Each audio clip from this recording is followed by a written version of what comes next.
அபாய அறிவிப்பு அயோக்கியரே, முதல்வர் உண்மையாக சொல்லுவதை மென்மையாக எண்ணாதே.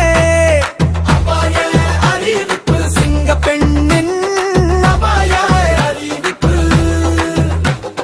குடிச்சிட்டு மதி இழந்து பொண்ணு மேல கைய வச்சா சிங்க பெண் சீரிப்பாயோ.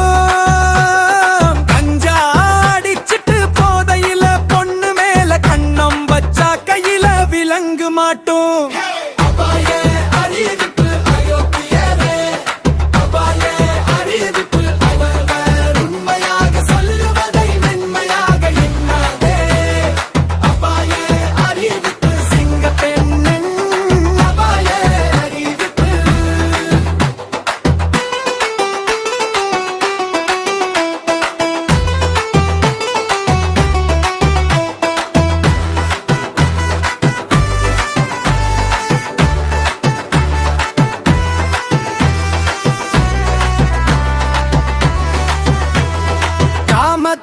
உச்சியிலே பொண்ண பார்த்து